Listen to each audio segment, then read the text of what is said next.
వీసరామ గారు నమస్కారం సార్. సభకు నమస్కారం. ఇక్కడికి వచ్చిన పుస్తక ప్రియులందరికీ కూడా శుభాభివందనాలు.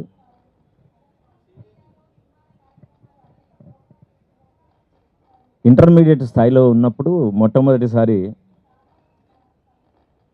కవి సమ్మేళనాలు అడుగుతున్నప్పుడు అటెండ్ కావడంతో పాటు నేను చదివిన మొట్టమొదటి కవులు రాసిన కవితా పుస్తకం వచ్చిన కవిత్వం ఏంటంటే సిద్ధారెడ్డి గారిదే కాగడ అని 80లో కదనా 78 దివిటి యా.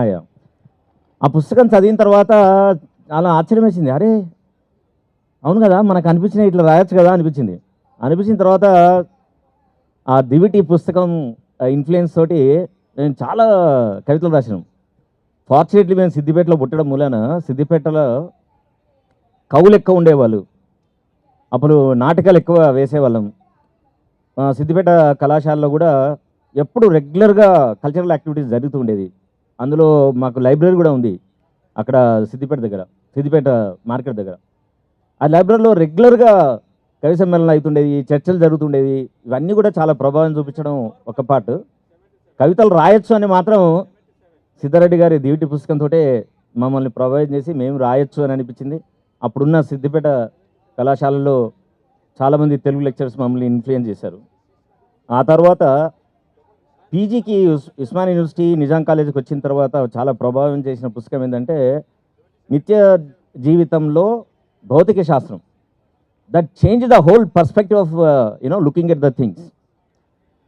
అంటే మన నిజ జీవితంలో జరిగే ఎన్నో రకాలైన వాటికి భౌతిక శాస్త్రంతో ఎక్స్ప్లెయిన్ చేయడం, విషయాన్ని సాంకేతికతో ఎట్లా చూడాలి అనేది ఆ పుస్తకం చాలా, అది రష్యన్ బుక్ తెలుగులో అనువదించిన తర్వాత చదవడం జరిగింది. ఆ తర్వాత చాలా large spectrum of Telugu literature మేము చదవడం జరిగిన తర్వాత నేను ఫిజిక్స్ పిహెచ్డి ఏసీ అబ్రాడ్ వెళ్ళొచ్చి వచ్చిన తర్వాత there was a conflict was going through in my head. అప్పుడు ఈ ఇంటర్మీడియట్ ఎడ్యుకేషన్ చాలా ఉధృతంగా ఈ కార్పొరేట్ కళాశాల యొక్క ప్రభావంతో ఎక్కువ మంది చనిపోవడాలు, నేను కూడా అప్పుడు ఐఐటి పిల్లలకు పాఠాలు చెప్పడాలు ఇవన్నీ చూస్తుంటే it challenged my existence. What for I'm really doing? I'm adding pressure to the society or I'm really here to help the people to come out of the pressure? Then I took a decision to shift my professional career from physics to the psychology. అప్పుడు there is a biggest challenge faced by the everybody around me, నా మిత్రులు కానీ కుటుంబ సభ్యులు కానీ. ఏంటి అసలు ఒక చాలా ఏమంటారు డబ్బుల పరంగా బాగా ఉన్న ప్రొఫెషన్లోంచి సైకాలజీ అంటే 25 years బ్యాక్ ఎవరికి తెలియని రంగంలోకి వెళ్తున్నాం. అసలు how you are going to stand? What for? నువ్వు ప్రొఫెషన్లో ఉన్నవని సంగతి ఎవరికి తెలియదు. నువ్వు వచ్చి ఈ రూమ్లో కూర్చుంటే నీ దగ్గరికి ఎవరు వస్తారో నువ్వు ఎవరికి తెలుస్తావు? ఆ కాలంలో మాకు ఇంటర్మీడియట్ డిగ్రీ చదువుతున్నప్పుడు శ్రీపాద సుబ్రహ్మణ్య శాస్త్రి పుస్తకం ఉండేది, మాకు ఒక కథ ఉండేది. అప్పుడు అనుకోకుండా నేను విశాలాంధ్ర పుస్తకాలు వెళ్ళినప్పుడు బంచ్ ఆఫ్ బుక్స్ కొంటే దానిలో శ్రీపాద సుబ్రహ్మణ్య శాస్త్రి కథల పుస్తకం ఒకటి కనబడింది. దానిలో చాలా కథలు ఉన్నాయి. గులాబీ అత్తరని ఒకటి ఉండే, తర్వాత వడ్లగింజ అని ఒక కథ ఉంది. That story you cannot believe, it change my whole life style. దాంట్లో ఎట్లా అంటే ఒక చెస్ ప్లేయరు చెస్సే జీవితంగా జీవిస్తున్న వ్యక్తి జీవితంలో ఏ రకంగా కూడా ఆసరా లేని పరిస్థితి లోపల రాజధానికి వచ్చి అప్పుడు గజపతి రాజు యొక్క మన్నన పొందాలి, నా ఆర్ట్ను చూపించాలి అని ఆ రాజు ఒక అనౌన్స్ చేస్తాడు. చెస్లో కనుక నన్ను ఎవరైనా ఓడిస్తే ఈ దేశంలో ఈ రాజ్యంలో సగభాగం ఇచ్చేస్తానంటాడు. అరే ఇది బాగుంది కదా అని చెప్పి ఆ చెస్ ప్లేయర్ వస్తాడు. రాజధానికి వచ్చిన తర్వాత రాజును గెలవాలంటే ఈయన బట్టలని మాసిపోయి ఉంటాయి, చినిగిపోయి ఉంటాయి, బక్కగా ఉంటాడు. ఈయన ఎవరు రానిస్తాడా, చాలు అందరు వెళ్ళి రాజు టైం వేస్ట్ చేస్తారా ఏంది అని పంపించేస్తాడు. దాంతో క్వశ్చన్ మార్క్ వచ్చి అరే ఎట్లా, how I can become a best chess player or how I'm going to reach out the king అని ఆలోచిస్తున్న క్రమం లోపల పుట్టకుళ్ళమ్మ చెప్తుంది, అరే బిడ్డ నువ్వు తెలివైన వాడు నిజమే, నీకు తెలుసు, ఈ ప్రజలకు తెలియదు కదా అన్నట్టు. ఈ ప్రజలకు తెలియజెప్పే పని చేయాలి నువ్వు ఏదన్నా అంటే, అరే నిజమే కదా, ఏం చేయాలి నేను మరి అంటే ఆమె చెప్తుంది, నువ్వు వెళ్ళి ఇక్కడ రాజధానిలో చాలా ప్లేసులు ఉన్నాయి, అక్కడ చెస్ ఆడుతూ ఉంటారు, you should go there and perform your skill అంటాడు.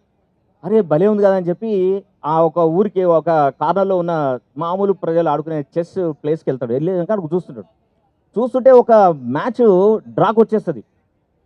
ఒక వీక్ పాయింట్ ఉన్న ఆయన దిక్కుపోయి ఆయనకు చెప్తాడు, నువ్వు ఇట్లాగా చేసేది ఇగో ఈ రాజుకి ఇట్లా షా పెట్టు, నువ్వు గెలవచ్చు అని పెట్టగానే ఒక్కసారి మ్యాచ్ యొక్క ఏంది తీరు మారిపోతుంది.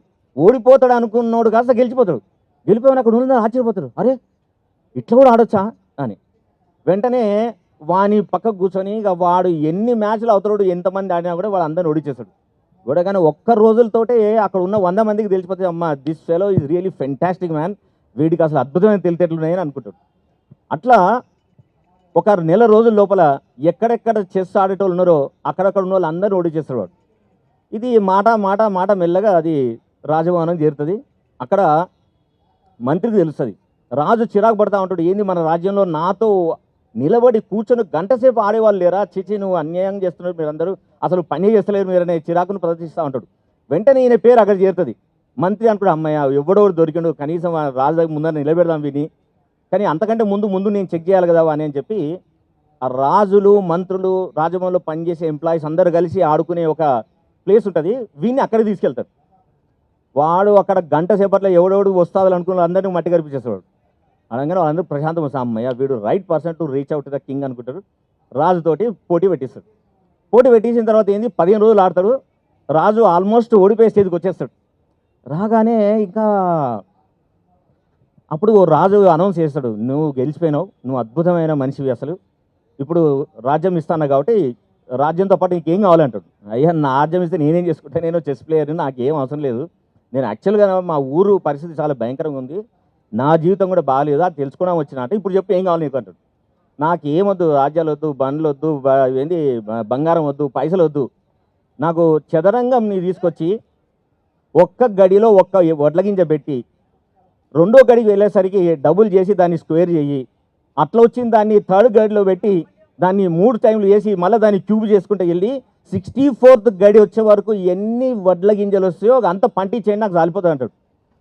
అనగానే రాజంటే అరే పిచ్చను నువ్వు, నాకు అర్థం కాదు, అందరు తీరుతారు వాడిని ఎవరు వచ్చిన వాళ్ళు అందరూ, నువ్వు నిజంగా వేస్ట్ వేలో ఉన్నావు కూడా, నాకు వడ్లాడుతాడా అంటే సరే అంటాడు రాజు అనేసి లెక్కలు మొదలు పెడతాడు. నెల రోజులు లెక్క తెలియదు, లెక్కలు పెట్టి పెట్టి మొత్తం మ్యాథమెటిక్స్ ఎక్స్పర్ట్స్ ఉన్న వాళ్ళందరినీ తీసుకొచ్చి చేస్తే ఆఖరి తెలుస్తుంది ఏంటంటే కనీసం ఒక 50 ఎకరాల విస్తీర్ణం లోపల ఒక 100 సంవత్సరాలు పండితే పంట ఎంత వస్తుందో అంత లెక్క తెలుస్తుంది. తెలగానే రాజు ఆశ్చర్యపోతాడు, అరే what a fantastic skill you are having అని చెప్పి రాసి ఇచ్చేస్తాడు.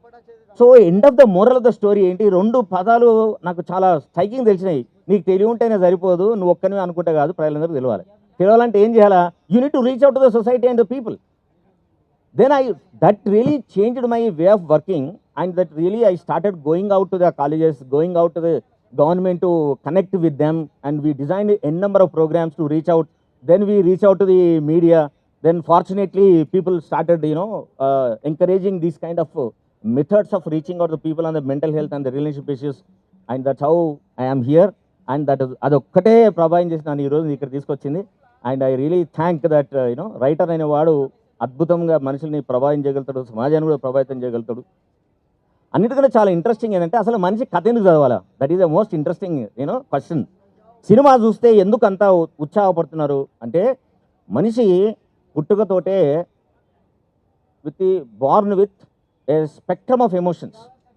సో ఆ స్పెక్ట్రమ్ ఆఫ్ ఎమోషన్ మనిషి జీవితంలో అందరూ అనుభూతి చెందొచ్చు, చెందకపోవచ్చు, మనకు తెలియదు. కానీ కథ నవల ఏదైనా సరే ఏం చేస్తుంది అంటే మనిషి పుట్టు తర్వాత పెరుగుతున్న క్రమంలో ఉన్న unresolved conflicts, unresolved psychological needs, అవన్నీ మనం చదివే కథ కనెక్ట్ చేస్తుంది. దాని నుంచి మనిషి చాలా ఉపశమనం పొందుతాడు, రిలీఫ్ పొందుతాడు. రిలీఫ్ పొందినప్పుడు మనిషి చాలా స్పష్టంగా చాలా గొప్పగా ఆలోచించగలిగే అవకాశము కథలు పుస్తకాలు మంచి కలిగిస్తాయి. కాబట్టి ఇదొక కైండ్ ఆఫ్ కెథారిసిస్ అంటాం.